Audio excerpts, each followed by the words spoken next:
کا دور ہے تو کون سے فتنے ایک مسلمان کے لیے خطرہ ہے، اور پھر ان فتنوں سے بچنے کا راستہ کیا ہے؟ میں کوشش کروں گا کہ ان سارے سوالوں کا جواب دے کر کے آپ کے سامنے سے رخصت ہوگا۔ عربی زبان میں فتنہ کا لفظ جو ہے یہ آزمائش کے معنی میں ہے۔ عربی زبان کے جو بڑے بڑے اسکالر ہیں انہوں نے لکھا ہے کہ فتنہ کا لفظ یہ سونے کو آگ میں جب تپایا جاتا ہے تاکہ سونے کے اوپر جو میل کچیل ہے وہ ہٹ جائے، اس پروسیس کا نام، اس پوری پرکریا کا نام فتنہ ہے۔ اللہ تعالیٰ نے ہر دور میں ایمان والوں کے ایمان کو آزمانے کے لیے، کھرے اور کھوٹے کو الگ کرنے کے لیے ہر دور میں کچھ ایسی چیزیں بنائی ہیں جس کو فتنہ کہا ہے۔ اللہ تعالیٰ نے فرمایا سورہ عنکبوت کے اندر الف لام میم احسب الناس ان يتركوا ان يقولوا آمنا وهم لا يفتنون، کیا لوگوں نے یہ سمجھ لیا ہے زبان سے یہ کہہ دینے سے کہ ہم ایمان لے آئے ان کو چھوڑ دیا جائے گا؟ کیا لوگوں نے یہ سمجھ رکھا ہے کہ زبان سے اسلام کا کلمہ پڑھ لینے کے بعد ان کو آزمایا نہیں جائے گا؟ ایسا نہیں ہے۔ وَلَقَدْ فَتَنَّا الَّذِينَ مِن قَبْلِهِمْ فَلَيَعْلَمَنَّ اللَّهُ الَّذِينَ صَدَقُوا وَلَيَعْلَمَنَّ الْكَاذِبِينَ۔ اللہ تعالیٰ ہر دور میں ایمان والوں کو آزماتا ہے، اللہ لوگوں کو آزماتا ہے تاکہ ایمان والوں کو الگ کر دے اور جھوٹے لوگوں کو الگ کر دے، سچے لوگوں کو الگ کر دے، جھوٹے لوگوں کو الگ کر دے۔ ہمارے نبی کے دور میں صحابہ کرام ایمان لائے، انہوں نے اسلام کو قبول کیا۔ ہونا تو یہ چاہیے تھا کہ اسلام کو قبول کرنے کے بعد ان کی زندگی میں سکون آ جاتا، امن آ جاتا، چین آ جاتا، مگر صحابہ کرام نے جب شروع میں اسلام قبول کیا ان کے اوپر مصیبتوں کے پہاڑ ٹوٹ پڑے، ان کی مائیں ان کے خلاف ہو گئی، ان کے باپ ان کے خلاف ہو گئے، ان کے خاندان کے لوگ ان کے خلاف ہو گئے، ان کو تکلیفیں دی جانے لگی، ان کا کاروبار چوپٹ ہو گیا، ان کے مال اور جان کے لالے پڑ گئے۔ بعض صحابہ کرام اللہ کے نبی کے پاس آتے ہیں، اے اللہ کے نبی، جب ہم نے اسلام کو قبول کر لیا، جب ہم نے سچے دین کو قبول کر لیا تو ہمیں تو چین اور سکون کی زندگی بسر کرنی چاہیے، ہم تو اسلام لانے کے بعد اور زیادہ پریشانیوں میں گھر گئے۔ بعض صحابہ نے آ کر کے کہا، اے اللہ کے نبی، الا تدعو اللہ لنا الا تستنصر لنا، اے اللہ کے نبی آپ اللہ سے دعا کیجئے، اللہ سے مدد مانگیے، ہمارے اوپر یہ پریشانیاں کیوں آ رہی ہیں؟ اللہ کے نبی نے جواب دیا، وہ لوگوں کان کھول کر کے سن لو، تم سے پہلے دنیا میں ایسا بھی دور آیا ہے ایمان لانے والوں کے لیے زمین میں گڈھا کھودا گیا اور گڈھا کھودنے کے بعد ان کے بدن کے 2 ٹکڑے کر دیے گئے، ان کے سر کے اوپر آری چلا کر کے ان کے جسم کے 2 ٹکڑے کر دیے گئے۔ وَمَا يَسُدُّهُ ذَلِكَ عَنْ دِينِهِ، اور یہ چیز بھی اس کے دین سے اس کو نہیں ہٹا سکتی۔ اتنی بڑی تکلیف اور جان کی قربانی ان کو دین سے نہیں ہٹا سکی۔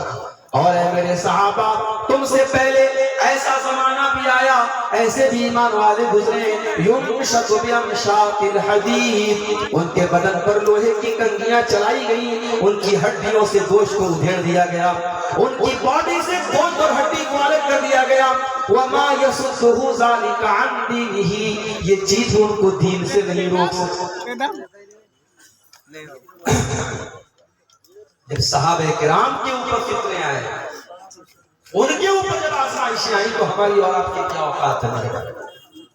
اگر آج دنیا کے کسی خطے اور کسی ملک میں ایمان والے کمزور پڑ رہے ہیں، ان کو مارا جا رہا ہے، ان کو ستایا جا رہا ہے، اور نبیوں کو قتل کرنے والی اور مغضوب علیہم قوم اگر ان کے اوپر بظاہر غالب آ رہی ہے تو اس میں کوئی بہت حیرت کی بات ہے۔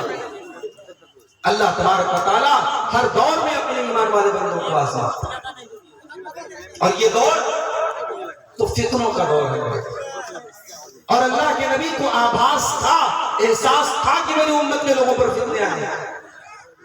اسامہ بن زید کہتے ہیں اللہ کے پیارے نبی ایک پہاڑی کے اوپر چڑھتے ہیں, مدینہ کی ایک پہاڑی کے اوپر چڑھتے ہیں. اس کے بعد آپ فرماتے ہیں انی لارا الفتن خلال بیوتکم کمواقع القطر. اے میرے صحابہ, میں دیکھ رہا ہوں جس طریقے سے بارش کے قطرے تمہارے گھروں کے اندر داخل ہو جاتے ہیں, طرح طرح کے فتنے تمہارے گھروں میں داخل ہو جائیں گے. میں فتنوں کو اپنی آنکھوں سے دیکھ رہا ہوں. آپ نے ایک دوسری حدیث میں فرمایا بادروا بالاعمال فتنا کقطع اللیل المظلم. اے میری امت کے لوگوں, نیک عمل کرنے میں جلدی کرو اس سے پہلے کہ فتنوں کا دور آ جائے, آزمائشوں کا دور آ جائے, پریشانیوں کا دور آ جائے, اور ایسا دور آ جائے یصبح الرجل مؤمنا ویمسی کافرا. صبح کو ایک انسان مسلمان ہوگا, شام ہوتے ہوتے کافر ہو جائے گا. ویمسی مؤمنا ویصبح کافرا, شام کو مومن ہوگا, صبح کو کافر ہو جائے گا. یبیع دینہ بعرض من الدنیا, وہ دنیا کے چند ٹکوں کے بدلے اپنے دین کا سودا کرے گا. ایمان اتنا کمزور ہو جائے گا کہ 12 گھنٹے بھی ویلیڈیٹی نہیں ہوگی ایمان کی. 12 گھنٹے میں انسان کا دین اور ایمان پریورتت ہو جائے گا, بدل جائے گا. وہ دور آئے گا میرے صحابہ, اس دور کے آنے کے پہلے تم عمل میں چل جائے. آج آپ دیکھیں, آج کتنی مسلمان لڑکیاں ہم برابر نیوز کے اندر دیکھ رہے ہیں اپنے غیر مسلم عاشقوں کے ساتھ فرار ہو رہی ہیں, اسلام کو چھوڑ کر کے ان کے مذہب میں داخل ہو رہی ہیں. اس دور کا بہت بڑا فتنہ ہم یہ دیکھ رہے ہیں, فتنہ ارتداد جس کو ہم کہتے ہیں. کتنی مسلمان بہنیں ہماری آج اسلام سے مرتد ہو چکی ہیں, اسلام سے نکل چکی ہیں. میرے پیارے ساتھیوں, کاش کہ ہماری ان بیٹیوں کو کسی نے قرآن کی آیت بتائی ہوتی. وَمَن يَرْتَدِدْ مِنْكُمْ عَنْ دِينِهِ فَيَمُتْ وَهُوَ كَافِرٌ فَأُولَٰئِكَ حَبِطَتْ أَعْمَالُهُمْ فِي الدُّنْيَا وَالْآخِرَةِ وَأُولَٰئِكَ أَصْحَابُ النَّارِ هُمْ فِيهَا خَالِدُونَ.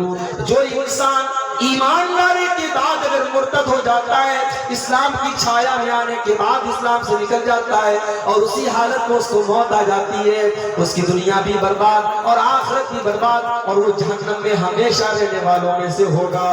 میرے پیارے بھائیوں, آج ہماری قوم کی بیٹیاں مرتد ہو رہی ہیں, اور ہمیں یہ کہنے دیجیے کہ آج ہمارے سماج کا ایک بڑا طبقہ ایسا ہے جو بظاہر تو اپنے آپ کو مسلمان کہتا ہے, جو اسلام کا بظاہر انکار تو نہیں کرتا ہے, اپنا نام بھی مسلمانوں والا رکھتا ہے, مگر ذہنی اعتبار سے, مانسک روپ سے, مینٹل طور پر اگر ہم غور کریں تو مرتد ہو جاتا ہے.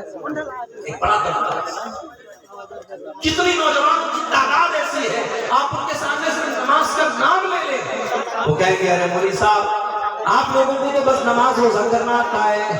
میرے پیارے ساتھیوں, جو نوجوان یہ جملہ بولتا ہے کہ آپ لوگوں کو صرف نماز روزہ کرنا آتا ہے, اس کا مطلب کہ وہ نماز کو امپورٹنس نہیں دے رہا ہے, وہ نماز کو مہتو نہیں دے رہا ہے, وہ نماز کو ضروری نہیں سمجھ رہا ہے. اور جب نماز کو وہ ضروری نہیں سمجھ رہا ہے, ہمارے علماء بیٹھے ہوئے ہیں, میں بڑی ذمہ داری کے ساتھ یہ بات کہتا ہوں, نماز چھوڑنے والا گنہگار ہے, مگر نماز کی فرضیت کا انکار کرنے والا کافر ہو جاتا ہے. اگر کوئی انسان یہ سمجھتا ہے کہ نماز فرض نہیں ہے, نماز پڑھنا ضروری نہیں ہے, وہ انسان کافر ہو جاتا ہے. کیوں؟ کیونکہ اسلام کے 5 پلرز میں سے ایک پلر نماز ہے. جتنے مسلمان آج ہیں جو نماز نہیں پڑھتے ہیں اور نماز کو ضروری بھی نہیں سمجھتے ہیں, نماز کو فرض بھی نہیں سمجھتے ہیں, نماز کی فرضیت کا انکار کرنے والا کافر ہو جاتا ہے, اور اس میں کسی مسلک کا کوئی اختلاف نہیں ہے. تو میرے بھائیوں, اس دور کا بہت بڑا فتنہ ہے. آج مسلمانوں کی, ہمارے سماج کی بڑی تعداد آج فکری اعتبار سے, مانسک روپ سے, مینٹل طور پر آج مرتد ہو رہی ہے. ہمیں اس فتنے کو روکنے کی ضرورت ہے. آج ہمارا وہ طبقہ جو کالجوں اور یونیورسٹیوں میں پڑھ رہا ہے, 4 کتابیں پڑھ لی, اسے قرآن بڑی ہلکی کتاب لگنے لگی, اسے نبی کی حدیثیں کمزور لگنے لگی. اور آج آپ دیکھ رہے نیوز چینل پر باقاعدہ ایسے پروگرام چلائے جا رہے ہیں جس میں ایسے لڑکوں کو لایا جاتا ہے جن کو ایکس مسلم کہا جاتا ہے. یہ ایکس مسلم کون ہے؟ یہی مرتد لوگ ہیں جنہوں نے پہلے مسلمان تھے اور بعد میں مرتد ہوئے. بلکہ اس میں کچھ فیک لوگ بھی ہوتے ہیں جو پہلے مسلمان نہیں تھے، ان کو بھی ایک سے مسلم بنا کھلایا جاتا ہے، اور نیوز چینل پر اللہ کے نبی کے خلاف اور اسلام کے خلاف اور قرآن کے خلاف الٹے سیدھے گندے اور گھناؤنے الزامات پیش کیے جاتے ہیں، اور دنیا کو دکھایا جاتا ہے کہ اسلام بڑا کمزور دین ہے، اسلام بہت بیکار ہے۔ میرے پیارے ساتھیوں، اس بات کو نوٹ کر لو، اسلام کی سچائی کے اوپر شک کرنے والا بھی کافر ہے، قرآن کی سچائی پر شک کرنے والا بھی کافر ہو جاتا ہے، اور اللہ کے نبی کے کیریکٹر کے اوپر سوال اٹھانے والا بھی کافر ہو جاتا ہے۔ میرے پیارے ساتھیوں، آج ہمارے نوجوانوں کو، ہماری لڑکیوں کو آج کس طریقے سے مرتد کیا جا رہا ہے، اس دور کا بہت بڑا فتنہ ہے۔ اللہ کے نبی فرماتے ہیں لَن يَبْرَحَ النَّاسُ يَتَسَاءَلُونَ، لوگ ایک دوسرے سے طرح طرح کے سوالات کریں گے، حَتَّى يَقُولَ قَائِلٌ، یہاں تک کہ سوال کرنے والا سوال کرے گا اللہ خالق کل شیء، اللہ تعالیٰ نے تو ہر چیز کو پیدا کیا، فمن خلق اللہ، تو اللہ کو کس نے پیدا کیا، اللہ کو کس نے پیدا کیا، اللہ کا کریٹر کون ہے، اس پر بھی سوال کھڑا کیا جائے گا، اور یہ بھی سوال بات ہے۔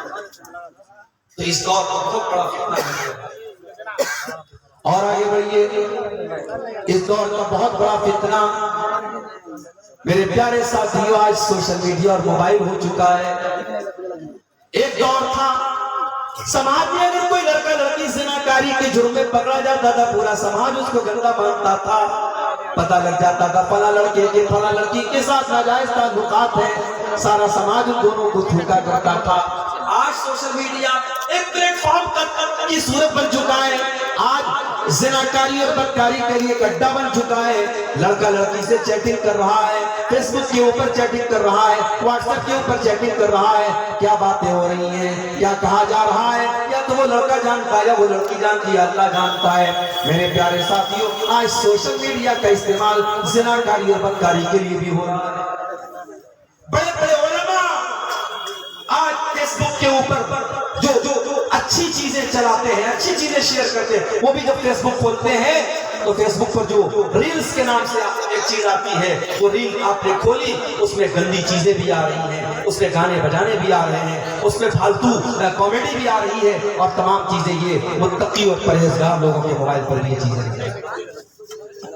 میرے پیارے ساتھیوں، موبائل یہ ہمارے لیے بہت بڑا فتنہ بنتا چلا جا رہا ہے، اور میں سمجھتا ہوں جب ہم موبائل استعمال کرتے ہیں تو ہماری باڈی کے 3 پارٹس ہمیشہ اس میں انوالو رہتے ہیں۔ ہم جب موبائل چلاتے ہیں ہماری آنکھیں برابر موبائل کی اسکرین کو دیکھتی رہتی ہیں، ہم اپنے کانوں سے سنتے رہتے ہیں اور اپنی انگلیوں سے ٹچ کرتے رہتے ہیں، ہماری بدن کی 3 چیزیں موبائل کے پیچھے ہر وقت لگی رہتی ہیں، اور یہی 3 چیزیں کل قیامت کے دن ہمارے خلاف گواہی دیں گی۔ اللہ فرماتا ہے حَتَّى إِذَا مَا جَاءُوهَا شَهِدَ عَلَيْهِمْ سَمْعُهُمْ وَأَبْصَارُهُمْ وَجُلُودُهُمْ بِمَا كَانُوا يَعْمَلُونَ۔ میرے بندے، کل قیامت کے دن تیری آنکھیں تیرے خلاف گواہی دیں گی، تیرے کان تیرے خلاف گواہی دیں گے، اور تیرے بدن کی چمڑی تیرے خلاف گواہی دے گی۔ وَقَالُوا لِجُلُودِهِمْ لِمَ شَهِدتُّمْ عَلَيْنَا قَالُوا أَنطَقَنَا اللَّهُ الَّذِي أَنطَقَ كُلَّ شَيْءٍ۔ انسان اپنی چمڑی سے کہے گا تو کیسے بولنے لگی، تو انسان کی چمڑی کہے گی آج اللہ نے ہم کو بولنا سکھا دیا، آج اللہ نے ہمارے اندر بولنے کی شکتی اور طاقت دے دی ہے۔ میرے پیارے ساتھیوں، اس موبائل میں آج ایسے ایسے عیب آ رہے ہیں، گورا کالا بن جاتا ہے، کالا گورا بن جاتا ہے، بدصورت خوبصورت بن جاتا ہے، چہرے کے داغ دھبے مٹا دیے جاتے ہیں، ایسے ایسے فلٹر آ رہے ہیں، ایسے ایسے عیب آ رہے ہیں، اور ہمارے نوجوان لڑکے اور لڑکیاں بڑے شوق سے ان ایپس کا استعمال کر کے اپنے فوٹو سوشل میڈیا پہ ڈالتے ہیں، تاکہ دنیا والے کہیں کہ ہاں ماشاءاللہ بڑا ہینڈسم ہے، بڑا خوبصورت ہے، یا یہ لڑکی بڑی خوبصورت ہے۔ میرے پیارے ساتھیوں، دنیا میں آپ اپنے چہروں کو فلٹر کے ذریعے خوبصورت بنا لیں گے، ہو سکتا ہے کہ فیس بک پر آپ کو لائک کرنے والے ہزاروں کی تعداد میں آ جائیں، مگر میرے پیارے ساتھیوں، اگر آپ کا عمل خراب ہوگا، اگر آپ کا کردار خراب ہوگا، آپ کا کیریکٹر اگر خراب ہوگا، کل قیامت کے دن اللہ کی بارگاہ میں ہمارے چہروں کو سیاہی سے اور گندگی سے کوئی بچانے والا نہ ہوگا۔ اللہ فرماتا ہے وَوُجُوهٌ يَوْمَئِذٍ عَلَيْهَا غَبَرَةٌ تَرْهَقُهَا قَتَرَةٌ أُولَئِكَ هُمُ الْكَفَرَةُ الْفَجَرَةُ۔ قیامت کے دن کچھ ایسے بھی لوگ آئیں گے جن کے چہروں پر گرد و غبار ہوگا، چہرے گندے ہوں گے، جن کے چہرے میلے کچیلے ہوں گے، کالے کلوٹے ہوں گے، یہ کن لوگوں کے چہرے ہوں گے؟ فرمایا اولئک هم الکفرۃ الفجرہ، یہ کافروں کے چہرے ہوں گے، یہ فاسق و فاجر لوگوں کے چہرے ہوں گے۔ موبائل بھی بہت بڑا فتنہ بنتا چلا ہے، اور آج ہمارے موبائل کے اکاؤنٹ پہ، ہمارے فیس بک کے اکاؤنٹ پہ، ہمارے واٹس ایپ کی چیٹنگ میں ہم نے جو چیزیں اس پہ لوڈ کی ہیں اور شیئر کی ہیں، سارا ریکارڈ موجود ہے، اور قیامت کے دن ہمارا سارا کا سارا ریکارڈ اللہ تبارک و تعالی ہماری گردن میں ڈالے گا۔ اللہ فرماتا ہے وَكُلَّ إِنسَانٍ أَلْزَمْنَاهُ طَائِرَهُ فِي عُنُقِهِ وَنُخْرِجُ لَهُ يَوْمَ الْقِيَامَةِ كِتَابًا يَلْقَاهُ مَنشُورًا۔ اے میرے بندو، ہر انسان کا نام اعمال ہم اس کی گردن میں لٹکا دیں گے اور ہم کہیں گے اقرا کتابک کفا بنفسک اليوم علیک حسیبا۔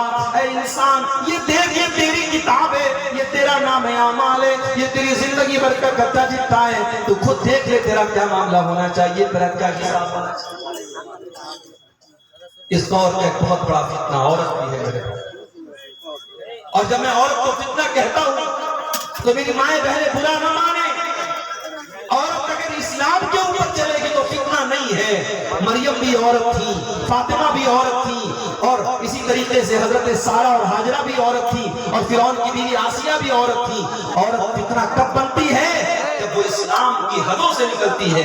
اللہ کے نبی فرماتے ہیں المرأۃ عورۃ، عورت تو پردے میں رہنے کی چیز ہے، فإذا خرجت استشرفها الشیطان، جب عورت پردے سے باہر نکلتی ہے، جب بے حیا ہو جاتی ہے تو شیطان کا شکار بن جاتی ہے، شیطان کا ہتھیار بن جاتی ہے۔ اور اللہ کے نبی ایک اور حدیث میں بڑی خطرناک وارننگ ہمیں فرماتے ہیں کہ اے لوگوں، الدنیا حلوۃ خضرہ، یہ دنیا بڑی میٹھی اور رنگین ہے، اور اللہ نے تم کو دنیا میں آزمانے کے لیے بھیجا ہے، اللہ نے تم کو دنیا میں آزمانے کے لیے بھیجا ہے۔ فاتقوا الدنیا واتقوا النساء، تم دنیا سے بچو اور عورتوں سے بچو۔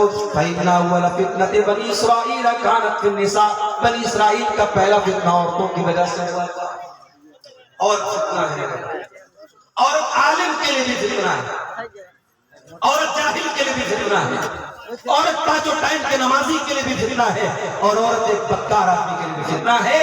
اور اسی لیے اللہ تعالیٰ نے مرد و عورت کی جو ایک فطری ضرورت ہے اس کو پورا کرنے کے لیے اللہ تعالیٰ نے نکاح کا نظام رکھا ہے، اور اسی لیے شریعت نے نکاح کے نظام کو آسان بنایا ہے۔ شریعت نے جو نکاح کا سسٹم بنایا ہے اس میں نہ ہلدی کی رسم ہے، نہ منگنی کی رسم ہے، نہ بارات کا چکر ہے، نہ جہیز کا چکر ہے، نہ لاکھوں کے خرچ کا چکر ہے۔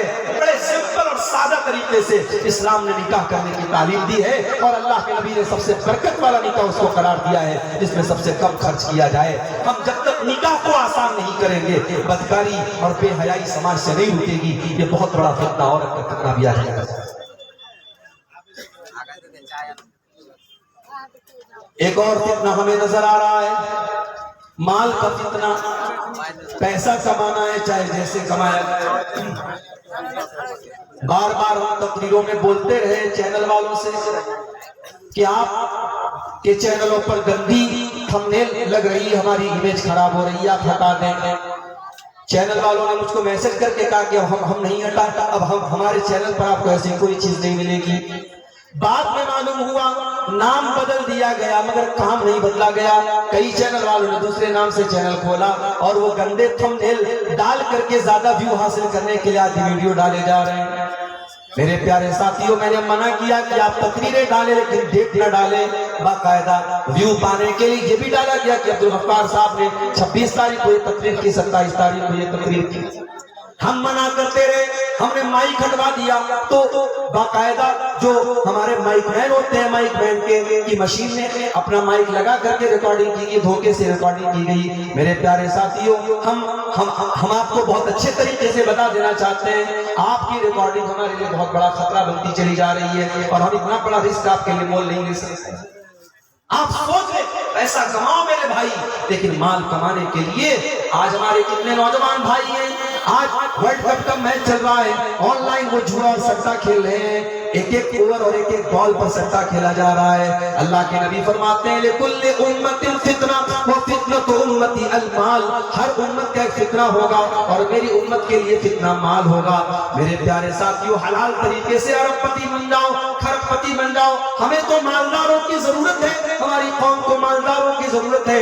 ہمارے غریب بچوں کی تعلیم کا انتظام ہو جائے گا, ہماری بستیوں میں اچھے ہاسپٹل کھل جائیں گے, ہماری قوم ترقی کرے گی. ہمیں مال سے پرابلم نہیں ہے, ہمیں دولت سے پرابلم نہیں ہے. دولت ناجائز طریقے سے آئے اس سے پرابلم ہے. میرے پیارے ساتھیوں حرام طریقے سے جو پیسہ کمایا جائے گا وہ پیسہ آپ کے گھر میں کبھی برکت نہ آنے دے گا. اور اللہ کے نبی فرماتے ہیں انسان جتنی بھی جتنا لمبا چوڑا سفر کر کے آئے اور ہاتھ اٹھا کے دعا کرے, اس کی دعا اللہ تعالیٰ قبول نہیں کرے گا جب اس کا کھانا پانی اور لباس اس کا حرام.